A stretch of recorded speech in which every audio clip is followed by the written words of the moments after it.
au moment où on propose ce pacte social en septembre 44, est-ce que ça fait l'unanimité? Est-ce qu'il y a des gens qui sont pour? Est-ce qu'il y a des gens qui sont moins favorables? Est-ce qu'il y a des oppositions?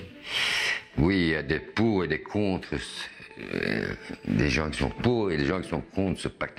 Mais il faut un peu voir la situation en septembre 44. Donc au moment où le gouvernement en exil revient en Belgique, il y a d'un côté le Front d'indépendance qui compte 50 000 à 60 000 partisans armés, ce qui est pas mal. Il y a une classe ouvrière qui est quand même bien organisée dans ce syndicat clandestin. Et puis il y a, quand les Allemands sont foutus le camp, les nazis sont foutus le camp, ils ont désarmé la gendarmerie belge parce que les nazis avaient peur que les gendarmes leur tirent dans le dos. Donc, tu as d'un côté une force armée de 50 à 60 000 partisans, plusieurs syndicats plus exactement bien organisés. Et très combatifs. Et très combatifs, on l'a montré. Et tu as comme force opposée, tu as l'armée américaine qui d'un côté se bat encore dans les Ardennes, mais qui a aussi un bataillon à Anvers, au port d'Anvers. Que fait le gouvernement? Ben, il dit, voilà, il faut rentrer les armes aux partisans, en échange vous recevez des sous. Mais voilà, il y a à peine 10 000 partisans qui rentrent les armes, les autres refusent. Et alors, la deuxième chose que fait le gouvernement en exil, ils font appel à l'armée américaine pour armer la gendarmerie. Alors, il y a une grande opposition à ce pacte de projet parce qu'une partie du mouvement ouvrier, au moins, veut aller beaucoup plus loin. Ils veulent nationaliser les industries et les banques avec un contrôle ouvrier sur le capital. Pour ça, le patronat n'en veut pas du tout. Donc, qu'est-ce qui se passe? Les partisans organisent une manifestation sur le Parlement. Ils sont, selon les chiffres, entre 10 000 et 100 000. Il y a la confrontation avec la gendarmerie. Il y a une grenade qui est lancée, selon la gendarmerie, par les partisans sur les gendarmes. Selon les partisans, c'est la version inverse. Fait est que les morts sont du côté des partisans et pas du côté des gendarmes. Mais ce que craint le gouvernement, c'est un début de guerre civile. Donc, il veut absolument faire passer coûte que coûte ce pacte social qui contient quand même des aspects positifs, il faut le reconnaître. Alors, quels sont les opposants vraiment à ce projet? Qui ne veut pas en entendre parler à ce moment-là? Ben, les opposants, il y a les opposants de droite, évidemment, il y a les opposants de gauche. Je vais commencer par la droite, qui est le patronat flamand. Lui, il ne veut pas du tout entendre parler de ce pacte social. Il ne veut pas payer pour les ouvriers. Et il préfère de retourner au corporatisme que les Allemands ont essayé d'instaurer en Belgique, mais qui a complètement foiré. Puis il y a les cadres supérieurs, c'est-à-dire, à l'époque, c'était des gens qui gagnaient 42 000 francs par an de l'argent de l'époque.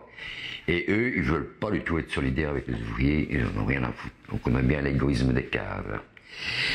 Alors à gauche, ben, le Parti communiste, il est contre.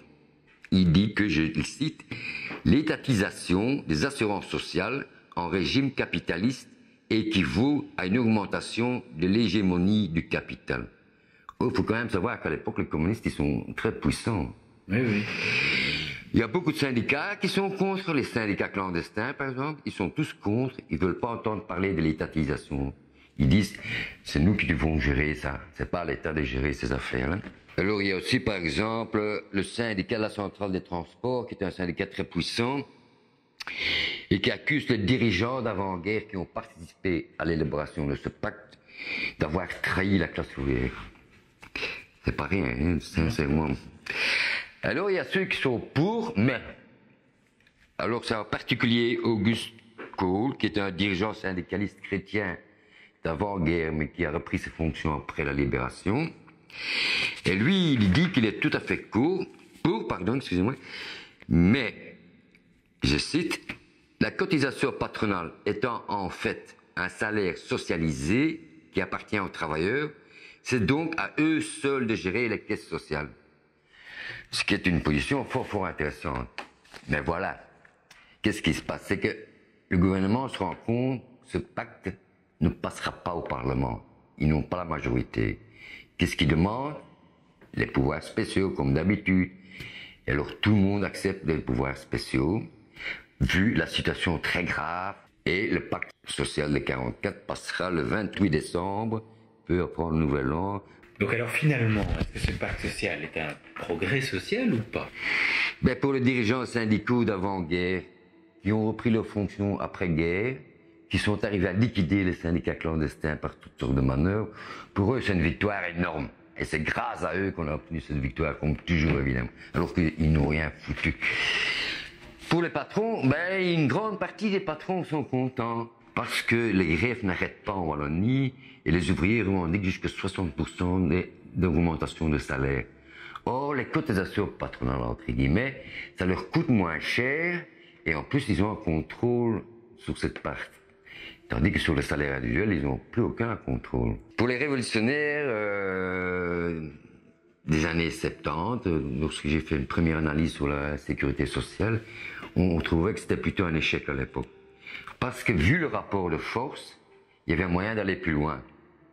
Seulement, voilà, les dirigeants communistes de l'époque, ça n'allait plus très bien, ça n'allait plus très bien sur quel pied danser. La révolution socialiste avait été abandonnée. Jusqu'en 1944, on appelait à l'insurrection, puis ils sont rentrés au Parlement. Donc les ouvriers n'avaient plus de direction. Mais en gros, pour les révolutionnaires marxistes des années 70, c'était plutôt un échec. Et donc aujourd'hui, plus de 65 ans après, finalement, que penser de la sécurité sociale? Avec le recul, je pense qu'en gros, c'était quand même assez positif. D'un côté, ça a uni tous les ouvriers, aussi bien le petit ouvrier qui travaille dans une toute petite entreprise qui avant n'avait aucune assurance, que l'ouvrier qui travaille dans des grosses boîtes où la plupart étaient déjà syndiqués. Donc je crois que dans ce sens-là, c'est un progrès. Deuxièmement, il y a l'aspect de la cotisation sociale, donc cotisation dite des travailleurs, cotisation dite patronale, mais qui est en réalité, comme disait très bien Kohl en 1944, un salaire socialisé. Et je crois que là, ça a un potentiel révolutionnaire. Maintenant, je pense que non seulement il faut défendre nos cotisations sociales, il faut arrêter cette dégressivité, c'est-à-dire que depuis 1976, les patrons de moins en moins cotisent. Non seulement il faut arrêter ce processus-là, mais il faut reprendre l'ensemble du salaire socialisé et le développer à d'autres secteurs, comme par exemple le logement, l'environnement, les conditions de travail. J'ai découvert il y a peu de temps un économiste français qui s'appelle Bernard Friot et qui lui appelle le salaire socialisé le déjà là émancipateur. C'est-à-dire? C'est-à-dire qu'en partant de là, il veut non seulement que, premièrement, les ouvriers reprennent la gestion de ces salaires socialisés, puisque ça appartient aux ouvriers, ça n'appartient pas aux patrons. Et puis, si j'ai bien compris, il veut aussi élargir ça à l'investissement.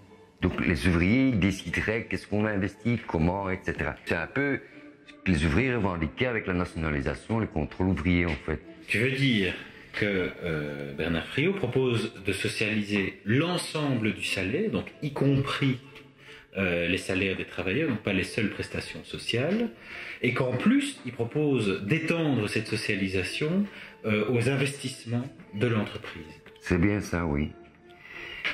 Bien, voilà. Je crois qu'on peut conclure là-dessus. J'invite donc nos courageux spectateurs à, si tu voudrais en savoir plus, à visiter soit le site de Riposte, le CTE, soit à visiter le site du réseau salariat, qui peuvent être des sources d'inspiration.